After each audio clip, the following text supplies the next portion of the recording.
Hi, this is Yaakov Hirsch here, and since I believe in the next couple of years Israel is going to explode, this podcast is an attempt to explain why I think that's the case.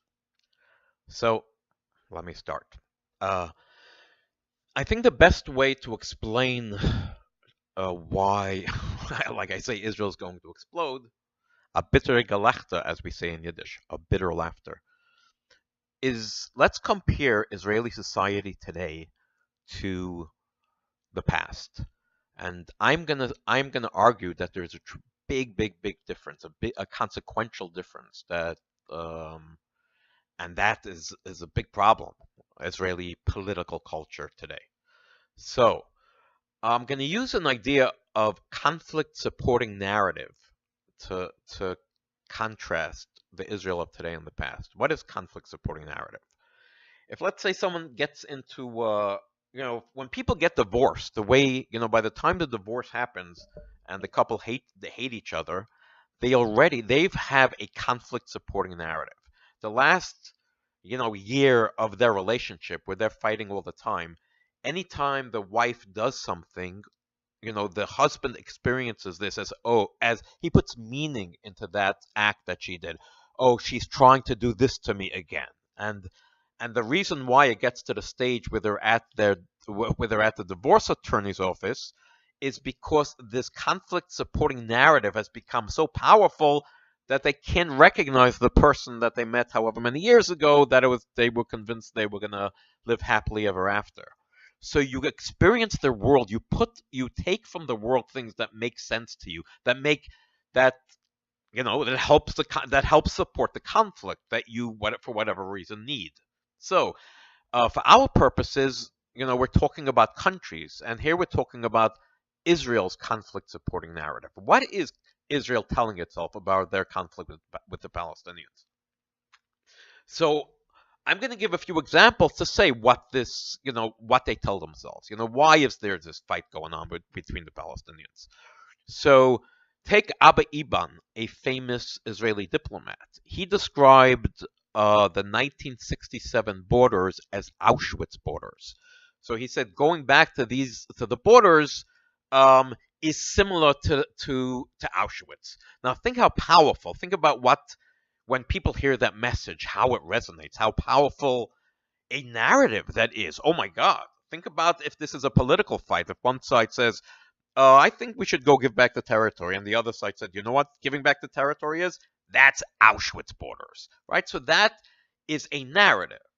That's a good example of a conflict supporting narrative. So if someone says, let's go and end the conflict, the story that the 67 borders is like Auschwitz is a conflict supporting narrative.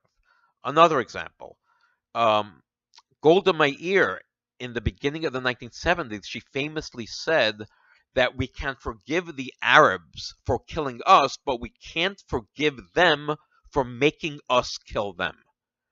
Again, we can forgive the Arabs for killing us, but we can't forgive them for making us kill them. So you this is victimhood. This is total victimhood. That this is Golda Meir is saying we are innocent. We don't want to hurt anyone. We just don't want to bother anyone. But you're making us kill you. We could even deal with you killing us if that's what it means. Going back to our land. But we're so moral that you making us kill you. That's that. Oh, that's terrible. That's the worst thing you could do to us. So that self-perception clearly is a conflict supporting narrative. So imagine if then someone says let's compromise, you're like, no, we are innocent, right? Look, if you believe this about yourself, then what reason do you have to compromise with the other side if this is yourself, if you feel this innocence about yourself? um Another example would be Wiesel. Elie Wiesel said this thing. I have a quote from him where he said, how do Jews respond to violence? With retaliation? No.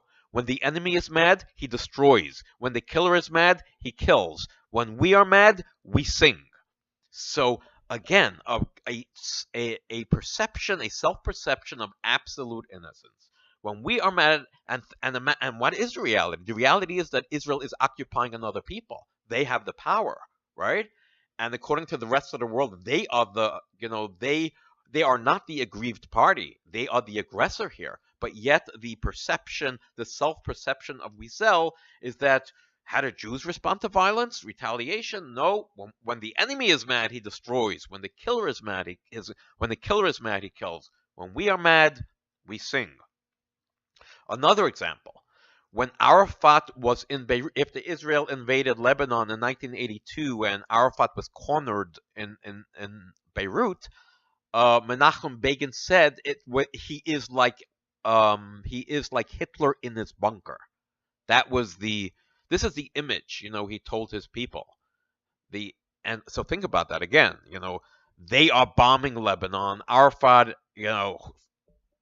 Arafat does not have a lot of power in that situation, but to justify it to themselves, to fit this conflict supporting narrative, it's like, yeah, that's Hitler in this bunker. That's why we're doing what we're doing. So then the question becomes, if this is your conflict support, when there is a conflict supporting narrative, how is there ever peace, right? Each side has their story, and they keep on telling themselves a story. Clearly, the Palestinians have their own conflict supporting narrative, right? So how do two sides ever meet? So let's use Israel as an example. Rabin, reached out to the Palestinians. Rabin said, let's have peace. So let's listen to Rabin. I'm going to quote Rabin and think about what that sounds like to a society that has a conflict supporting narrative. Think how this breaks a conflict supporting narrative. So this is in 1994, and a year and a half, I believe, before his assassination. He says, I quote, "I appeal now to the Palestinian people and say, our Palestinian neighbors, 100 years of bloodshed implanted in us hostility towards one another. For 100 years, we lay in wait for you and you lay in wait for us. We killed you and you killed us. Today, you and we stretch out our hands in peace. Today, we are beginning a different reckoning. The new hope which we take with us from here is boundless. There is no limit to our goodwill, to our desire to see a historic conciliation between two people who have until now lived by the sword in the alleyways of Khan Yunis and the streets of Ramat Gan, in the houses of Gaza and in the plazas of Hadera, in Rafah and Afula. A new reality is being born today. 100 years of Palestinian-Israeli conflict, and millions of people who want to live are watching us." So, what is Rabin saying here? He's actually role-taking. He's making a symmetry, actually, between the fight. We killed you, you killed us. You know what? Let's put our weapons down. We can live in this. In the different earlier part of his quote, he said, we can live in this land together. We can share this land that we sort of both love, that we're fighting for. That breaks through, you don't think about it. If someone can do that powerfully enough, you say, yes, we could roll take. They're not Nazis. Yeah, they don't think about it. I don't think. It just human beings, I think, want to feel good about their enemies. They don't want to hate. So that's what you need, right? And let me give you another example. There are some people on the left, if I could generalize, who are the critics of Israel on the left, and even I heard, I think Gideon Levy says things like that there is no difference between the Labor Party and the Likud, because settlements, even the most left-wing, whatever, Labor Party, the most left-wing government in Israel, that continue to build settlements in the occupied territories. So people say it's all not, it doesn't matter. The facts on the ground, that's what happens, right? So they don't like even getting to this. They get upset if people, these liberal Zionists say no, that there are some parts of the Israeli mainstream politics are okay or they want peace. But I do not believe that's the case. And what do I mean?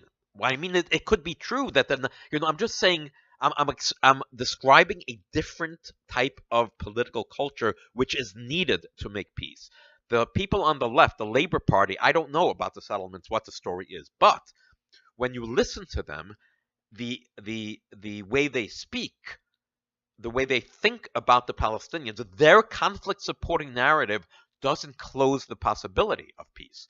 I'll give you another example. Ehud Barak said uh, in the late 1990s, I think.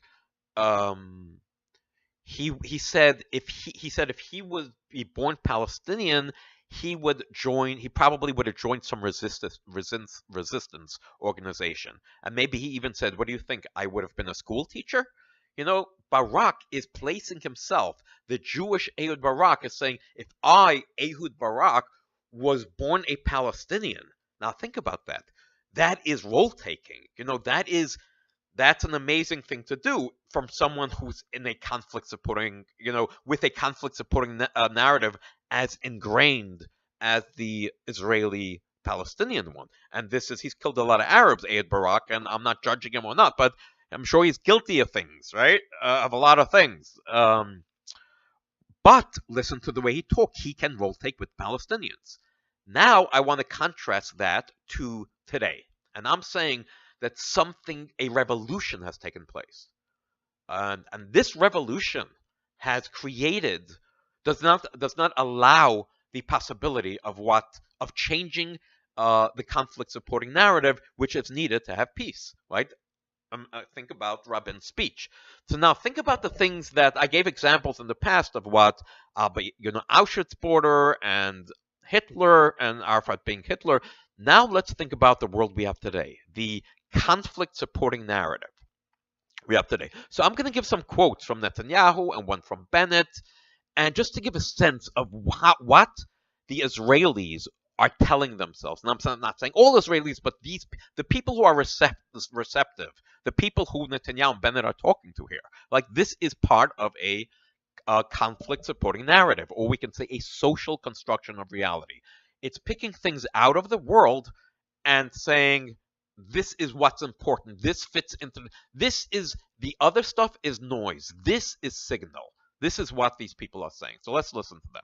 Netanyahu, there's a Netanyahu quote. He said, "A deep and wide moral abyss separates us from our enemies. They sanctify death while we sanctify life. They sanctify cruelty while we sanctify compassion." Now that's an extreme Manichaean difference Netanyahu is saying here between Jews, Israel, and their enemies, right? So that's now, if there's a fight between Jews and their enemies, it's, compromising is, you have to have a really good argument. You have to have a really good argument to make concessions when this is what you believe about the world, about the difference between you and your enemies. Another quote from Netanyahu: "The will to destroy the Jewish people has not changed. What has changed is our ability to defend ourselves and our determination to do so." So what's Netanyahu saying? The same enemies that we always had, the Nazis and everyone that really that wanted to wipe the Jews out, those are with us today, right? But what's the difference? We have the ability now, not like in the past. In the past, we were victims. Now we can defend ourselves. We have the ability. We have the IDF and 100 nuclear weapons if that's needed, and our determination to do so. We might call this macho victimhood. This is, I think, what Tony Judt called this type of talk, macho victimhood. The will to destroy the Jewish people has not changed. What has changed is our ability to defend ourselves and our determination to do so. Okay, the next quote. "Questioning the IDF's morality is outrageous and unacceptable. IDF soldiers, our children, maintain a high moral standard when they deal with bloodthirsty murderers." So this was about speaking about the Elor Azariah case, where Azariah shot the Palestinian on the ground. So this is a very important part of the story of where this conflict supporting narrative has taken us, the Azariah story, which we're going to get to much later. So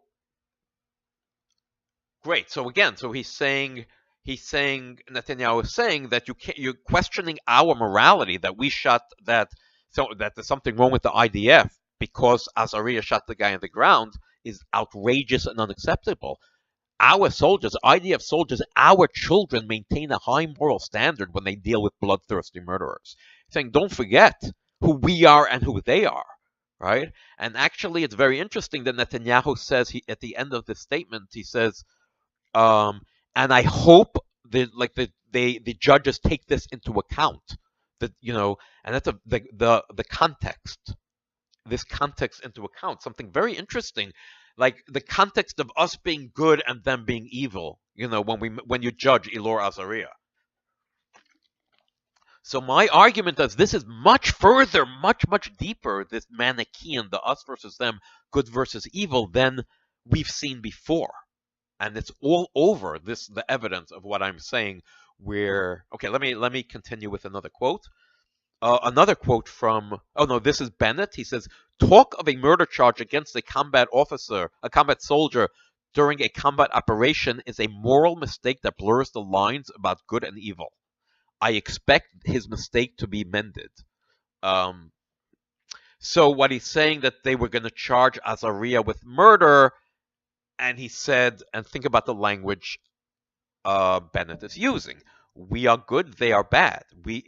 How could you talk about murder about a combat soldier, but we know it wasn't a combat soldier during a combat operation. Azariah came later. No, he wasn't threatened. It was not a combat, it was an execution. But that's not the point, right? The point is that it's a moral mistake that blurs the line between good and evil. I'm quoting Bennett. He is saying you're blurring the line between good and evil if you're charging him with murder. I expect his mistake to be mended. And it's not, the question really isn't about a murder or whether manslaughter. Bennett's been saying all along that no matter what, Azariah does not belong in jail. He needs to be pardoned. And another quote from Netanyahu, again with Azariah. As the father of a soldier and as prime minister, I would like to reiterate, the IDF backs its soldiers. Our soldiers are not murderers. They act against murderers. So it's like repeating, what is Netanyahu saying when he keeps on repeating this? Our soldiers aren't, it's like a religious mantra almost. Our soldiers are not murderers. They act against murderers. We have a very specific case over here of Elor Azariah shooting somebody. It's not a question of the Jewish people or the Palestinian people. That's the way things are supposed to work, right? But the discourse now, this narrative this conflict supporting narrative is so powerful that it now has become, anything we say all of our positions is good, anything we do is good, anything they do is bad. It's a zero-sum game between us and the Palestinians. That's what this language is. Okay, think about the way Netanyahu introduced the Mufti of Jerusalem, where Netanyahu said in a speech that the Mufti of Jerusalem in 1930 something whispered the idea of burning the Jews, of the Holocaust, to Hitler, that it wasn't Hitler's idea. This is the narrative that Netanyahu is saying. I mean, it is not true, but which is a different question, how much is believed and is not believed, but how much is propaganda or hasbara, which just people accept as true, but it's not true. But anyway, think how powerful this narrative is, right? So there's no one. Okay, so now let me give you an example from American culture. Jamie Kirchhoff's an influential Jewish, in quotes, journalist. He tweeted or retweeted, maybe Wiesel learned the lesson of the Holocaust by supporting like really extreme right-wing organizations in Israel. So to understand that your most right-wing, your most aggressive, what I think specifically what Wiesel was doing was backing these right-wing organizations that were pushing Jews out, that were pushing Muslims out of East Jerusalem. So for someone who's supposed to be a symbol of peace and a lesson of the Holocaust, there was a lot of objection to that type of behavior. And Kirchhoff's response is to say maybe maybe that's exactly what he learned from the Holocaust, is how to treat the Palestinians. Now think about that social construction of reality, that this is how the pro-Israeli community, the most pro-Israeli community, looks at the Palestinians. And now, how far did this go? I'm going to give you a final example where you will see if you believe this. I'm saying, I'm giving you quotes that Israeli politicians gave 50 years ago, and I'm giving you quotes that Israeli politicians are giving today, and I'm saying, oh, that's much worse, and therefore that the culture is very different, and they can't. And Israel, the culture needs to change before peace is possible. Is what I'm saying. So you could be saying, hey, Yaakov, who's to believe you? What's important and what's not? And I want to give you an example from America's ambassador to Israel, David Friedman. When you believe all these quotes from Netanyahu, this is what you're going to believe about liberal Jews who believes that a two-state solution is possible, that could be an agreement with Palestinians. And now I am quoting ambassador before he was ambassador in 2016, when he called Peter Beinart, um, who is a supporter of a two-state solution, and he's critical of Israel, and he supports J Street, the liberal